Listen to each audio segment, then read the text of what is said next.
Permis en grande partie grâce à la miniaturisation des composants, le marché de l'ultrabook et des ordinateurs ultra-portables se révèle particulièrement dynamique et fourmi de références intéressantes. Pour vous permettre de faire votre choix plus facilement parmi notre sélection des meilleurs PC portables, nous avons sélectionné pour vous quelques modèles qui méritent votre attention. Avant de commencer, merci de s'abonner à la chaîne.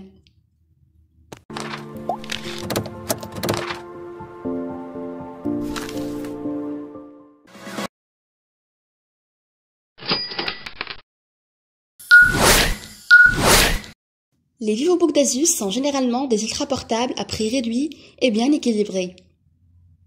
Le nouveau modèle du constructeur taïwanais, le VivoBook S14, S430, a la particularité de proposer un numpad afin d'agrandir artificiellement la taille du clavier, un peu à la façon du ZenBook Pro, qui propose carrément un second écran.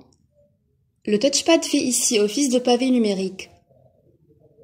Un gadget intéressant qui ne fait pas tout l'intérêt de l'ordinateur. Asus ne change pas sa formule et ce PC présente un design à l'allure premium en aluminium lorsque le capot est fermé. Si la partie écran se montre soignée, ce n'est pas le cas du reste du châssis, en plastique et avec des formes grossières. Reste un design global plutôt réussi et sans réelle fausse note. Petite nouveauté de cette édition, la partie qui intègre le clavier se surélève lorsque le PC est ouvert.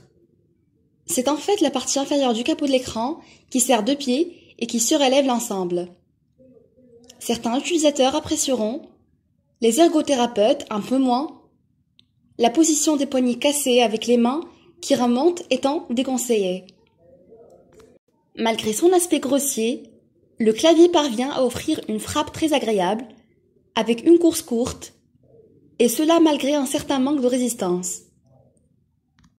La connectique, plutôt complète pour un ordinateur de ce type, propose deux ports USB 2.0, un port USB 3.0, un port USB type C, un port HDMI ainsi qu'un lecteur de carte microSD, le tout accompagné bien entendu de l'éternel connecteur mini jack. Le VivoBook S14 est équipé d'un processeur Intel Core i5 8250U épaulé par 8 Go de RAM, un SSD de 256 Go, un disque dur de 1 Teraoctet et un iGPU intégré Intel HD Graphics 620. Une configuration moyenne qui suffit pour la bureautique. Le VivoBook S14 n'est pas le plus léger, 1,4 kg, ni même le plus fin, 18 mm d'épaisseur. Néanmoins, il est ultra mobile et se glisse facilement dans un sac ou une pochette. On pourra même emporter facilement avec soi son petit chargeur. Du côté de l'autonomie, le VivoBook S14 reste dans la moyenne mais ne fait pas de miracle. Lors de notre protocole habituel, Netflix sur Chrome, rétroéclairage désactivé, luminosité réglée à 200 CD par mètre carré et écouteurs branchés, le PC s'est éteint après 6h42. Un peu juste, mais convenable. Asus réussit à livrer un PC correct qui ne traîne pas de lourds défauts. Si nous pouvons regretter le souffle un peu bruyant pour un ultra portable, ainsi qu'une colorimétrie légèrement ajustée, le reste est de bonne facture et montre qu'Asus prend autant soin de son milieu de gamme que du haut de gamme. Du bon travail. Pour plus d'informations sur l'Asus VivoBook S14, les liens sont dans la description. Le produit hybride est un mini PC sous Chrome OS qui se transforme en tablette Android, ou l'inverse, lorsqu'il est désolidarisé de son clavier. Un format qui n'est pas sans rappeler la Surface Go de Microsoft ou encore l'iPad d'Apple. Dans la boîte de ce Lenovo IdeaPad Duet, on retrouve aux côtés de la tablette un chargeur 10 watts avec son câble USB, un adaptateur USB-C vers mini jack 3.5, mais également le clavier et la couverture magnétique. Avec ce packaging complet et clé en main, Lenovo prend à contre-pied la plupart de ses concurrents directs qui vendent à prix d'or leurs accessoires. Une fois en main, le poids de cette tablette 10 pouces est dans la moyenne, avec 455 grammes sans les accessoires et 920 grammes avec le clavier et la couverture magnétique. l'IdeaPad Duet est une solution ultra portable convaincante à glisser dans le sac à dos. Au niveau de la connectique, c'est en revanche le strict minimum avec un port USB-C qui servira à recharger l'appareil ou à connecter un périphérique. Sur la tranche inférieure, on retrouve le connecteur magnétique pour le clavier. La tranche droite abrite le bouton de mise sous tension et celui pour régler le volume. Enfin, on retrouve les deux haut-parleurs et les deux microphones sur la tranche du dessus. Aucune prise mini jack en vue, mais vous pourrez utiliser l'adaptateur USB-C vers jack qui est fourni dans la boîte. Un mot sur le clavier dont les touches sont correctes pour un ensemble si fin. En revanche, la disposition et la taille des touches sont hasardeuses. Contraint par la taille, Lenovo a littéralement coupé certaines touches pour les faire rentrer sur la largeur. Les fautes de frappe ne sont malheureusement pas rares et le clavier demande un certain temps d'adaptation. Le Chromebook 2 en 1 est équipé d'une dalle IPS LCD de 10 pouces qui dispose d'une définition suffisante de 1920 x 1200 pixels. La colorimétrie est également bonne pour un appareil à ce niveau de prix. Chrome OS profite du même navigateur Chrome que sur les autres systèmes d'exploitation. Il est donc possible de profiter de tous les sites web et services en ligne sans restriction. L'OS de Google a la particularité d'avoir une interface très épurée, simple à prendre en main et très rapide, y compris sur des configurations modestes. La sécurité est également au cœur de Chrome OS avec des mises à jour automatiques et un support logiciel assuré pendant 6 ans minimum à compter de la date de sortie du produit. IdeaPad Duet est propulsé par un processeur 8 cœurs, le Mediatek P60T, accompagné de 4 Go de RAM et 64 ou 128 Go de stockage. Si cela n'a rien d'impressionnant sur le papier, le Chromebook est extrêmement réactif au quotidien. Vous n'aurez aucun mal à ouvrir une douzaine d'onglets sur Chrome et passer d'une application à l'autre avec une bonne fluidité. Google montre encore une fois à quel point son OS est léger et bien optimisé pour les configurations modestes. Côté graphique, c'est le GPU Mali G72 qui assure les performances. Ce n'est pas foudre de guerre, mais il permet de faire tourner les jeux Android de manière correcte en 30 fps dans une définition Full HD. Call of Duty Mobile recommande ainsi une qualité des graphismes et un nombre d'images par seconde paramétré sur moyen. Le Lenovo IdeaPad Duet est équipé de 2 haut-parleurs situés sur la tranche supérieure de la tablette. Ces derniers manquent cruellement de puissance et souffrent de distorsion lorsqu'ils sont poussés au maximum.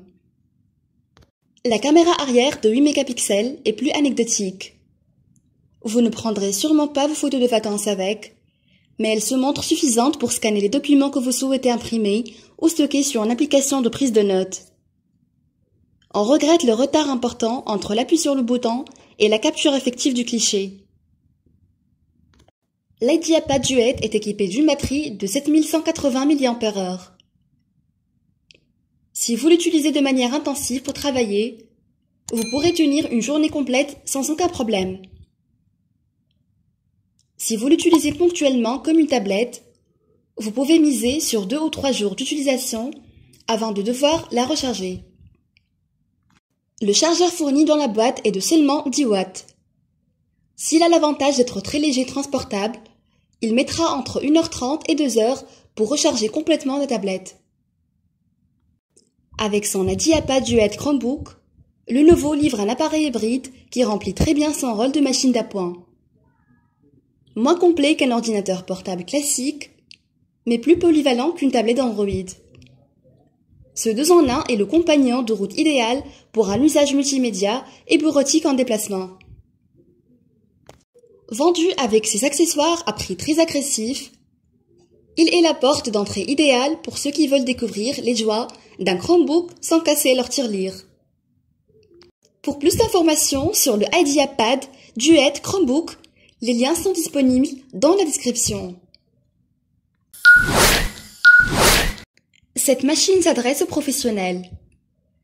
L'appareil se veut présenter l'état de l'art en matière d'ultra portable en misant sur sa légèreté et son autonomie, mais aussi pas mal de plus petits détails bienvenus sur ce genre de produit. Le design est l'élément le plus important d'un ultra-portable. C'est avant tout sur ce critère qui se distingue du reste du marché. L'ExpertBook a beau proposer une diagonale de 14 pouces, le standard aujourd'hui sur ces machines, il n'en reste pas moins très compact grâce aux bords assez fins tout autour de l'écran.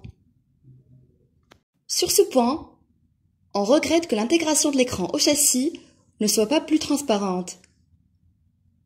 De plus en plus de PC recouvrent d'une dalle en verre cette intégration pour éviter que des poussières se glissent dans l'interstice entre l'écran et le châssis. L'alliage magnésium-lithium du PC permet d'atteindre un poids plume de 995 grammes. Il s'oublie vite dans un sac, tout en affichant une très grande résistance. Asus promet une certification MIL STD 810G, permettant à la machine de résister à une force de 30 kg appliquée sur le couvercle, PC refermé, plusieurs chutes de 12 cm, une humidité de 85% à 40 degrés, des vibrations de 5 à 500 Hz, ou encore des coups puissants de 150 G toutes les 2,5 millisecondes. Si l'on devrait émettre une critique à l'égard de cette machine, ce serait probablement concernant son clavier. La course des touches est agréable, comme leur taille pour les principales et l'espacement entre les touches, mais on peut voir que la marque n'a pas utilisé toute la largeur de la machine à sa disposition. C'est la touche entrée qui en fait les frais, avec une taille réduite de moitié en verticale, mais aussi les touches de navigation fléchées et qui sont réduites à une partie congrue du clavier. Les raccourcis, qui intègrent le bouton d'alimentation de la machine, sont aussi assez petits. Il n'y a pas forcément besoin d'abonner tous les anciens connecteurs populaires pour être moderne. Asus le prouve en intégrant à la fois de l'USB-C Thunderbolt 3 à sa machine, 2 ports sur la tranche gauche à côté du port HDMI, mais on a aussi le droit à un port USB type A à 10 GB par seconde sur la tranche droite, en plus du classique jack 3,5 mm. Notre PC intègre une dalle IPS LCD de 14 pouces AU Optronics AUO 623D avec une définition de 1920 x 1080 pixels. Le revêtement est mat, ce qui permet de diminuer les reflets du soleil. L'ExpertBook tourne sous Windows 10 avec la mise à jour de fin 2019 installée, dernière en date sur cette machine, puisque Microsoft a adopté un déploiement très progressif de mise à jour de mai 2020. Sur notre machine, 2 méthodes d'authentification biométrique sont proposées. D'une part, la reconnaissance faciale grâce à la caméra couplée à une caméra infrarouge, et d'autre part, le lecteur d'empreintes. Revenant sur la caméra, l'ExpertBook intègre une classique caméra HD 720 pixels avec microphone et une caméra infrarouge pour la reconnaissance faciale. Quand on disait qu'Asus avait fait attention à beaucoup de détails, on pensait notamment à cet astucieux cache-cam qui permet de s'assurer un total respect de notre vie privée, au moins quand il s'agit des yeux de l'ordinateur. Notre Ultrabook du jour intègre la vieillissante plateforme Intel Core i7 10510U, un processeur Intel Core de 10e génération, gravé en 14 nanomètres++, et héritier du Skylake de 2015. Ce processeur 4 cœurs cadencé à 1,8 GHz est épaulé par 16 Go de RAM LPDDR3 à 2133 MHz. Asus propose 2 configurations pour cette machine concernant la batterie, 66 Wh ou 33 Wh. Pour plus d'informations sur l'Asus ExpertBook B9450FA, les liens sont disponibles dans la description. La Surface Pro 7 est un appareil 2 en 1 qui se trouve être un très bon parti pour une utilisation bureautique ou créative lorsqu'on fait beaucoup de déplacements et qu'on a besoin d'un ordinateur léger, compact et qu'on peut emporter et utiliser facilement partout. Sur la balance, la tablette pèse 1,09 kg avec le clavier et 788 g sans, ce qui est relativement léger pour ce produit. Elle dispose d'un bel écran tactile de 12,3 pouces et de résolution 2736 x 1824, 267 ppi. Le châssis à l'arrière est robuste et s'incline jusqu'à environ 170 degrés. Les reproches qu'on peut faire à cet écran sont que ses bordures sont bien trop larges et sur un produit de ce genre, on aurait quand même voulu voir des bordures plus fines pour une expérience plus immersive. Par contre, en nouveauté, on note la présence d'un port USB-C sur le côté de la Surface Pro 7. On peut donc désormais connecter des accessoires ou appareils compatibles. Ce nouveau port vient rejoindre un port USB-A classique, un port jack 3,5 mm, un port pour carte micro SD, un port Surface Connect pour le chargeur et le port magnétique pour le clavier. À l'avant, la Surface intègre une petite caméra à reconnaissance faciale pour infrarouge Windows Hello, ainsi qu'un objectif de 5 mégapixels avec qualité vidéo Full HD 1080 pixels à l'avant, indispensable pour tout ce qui est vidéoconférence, et avec le mode de flou d'arrière-plan disponible dans les paramètres des vidéoconférences. À l'arrière, la Surface Pro 7 bénéficie d'un capteur photo avec un objectif de 8 mégapixels. On a aussi deux haut-parleurs stéréo, 1,6 watts avec Dolby Audio à l'avant de chaque côté et deux micros. On a aussi évidemment deux boutons sur la tranche du haut, celui pour le verrouillage et l'autre pour le volume. En termes de performance, la Surface Pro 7 existe en plusieurs configurations. La première propose un processeur Intel Core i3 avec 4 Go de RAM et 128 Go de stockage, ce qui n'est pas très confortable. La deuxième possède quant à elle un processeur quadruple cœur Intel Core 10e génération i7, couplé à 16 Go de RAM et 256 Go de stockage.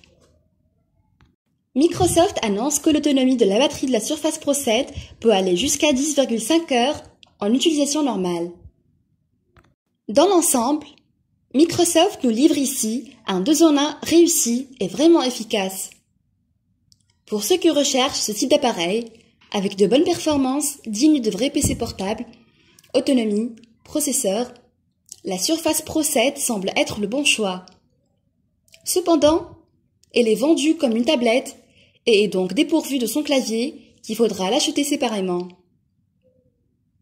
Pour plus d'informations sur Microsoft Surface Pro 7, les liens sont dans la description. Cette nouvelle édition de son format 13 pouces se veut plus rationnelle, avec notamment une partie processeur remise à niveau. La marque a ainsi misé sur une puce Intel de dernière génération, Ice Lake, pour le cœur de sa machine. Par ailleurs, l'utilisateur gagne maintenant la possibilité de choisir entre plusieurs configurations, 2 ou 4 cœurs, sachant que l'exemplaire que nous nous sommes procuré dispose d'un Core i3, 2 cœurs donc. Côté stockage, de 128 Go minimum, on passe à 256 Go. À l'évidence, Apple n'a pas focalisé son attention sur ce qui pouvait être amélioré au niveau du châssis de son ultra-portable. Le MacBook Air Edition 220 est, vu de l'extérieur, une copie carbone de l'édition 2019. Les dimensions des deux appareils sont d'ailleurs là pour le prouver. Tous deux partagent 30,4 cm en largeur, 21,3 cm en profondeur et jusqu'à 1,6 cm en épaisseur. Certes, le capteur d'empreinte est bien là, et il est d'ailleurs particulièrement efficace dans son travail. Mais la caméra continue d'afficher une résolution 720 pixels. C'est typiquement un argument qui aurait pu valoriser cette nouvelle version par rapport à la concurrence. On propose deux ports USB, dont un USB type A, une prise casque et une prise de charge distincte. Le produit Apple se contente de deux ports USB type C, dont un devra servir à la charge, et d'une prise casque. Le MacBook Air 2020 reste silencieux lorsqu'il est un peu sollicité. Mais dès qu'une touche un peu ardue pointe le bout de son nez, la ventilation s'active et fait monter le souffle à 45 décibels. L'Ultrabook d'Apple ne tient que 6h55 minutes. Et que l'on ne vienne pas nous ressortir l'argument d'un Windows 10 moins économe qu'un macOS. Avec son système de prédilection et dans des conditions similaires, le MacBook arrive à grappiller 15 à 20 minutes, pas plus. Ce MacBook Air édition 2020 est brillant par certains aspects et flemmard sur d'autres. Qui dit MacBook dit macOS et il est toujours compliqué de comparer frontalement un tel produit avec des concurrents sous Windows 10. Dès lors, il convient d'envisager nos résultats sous ces deux prismes.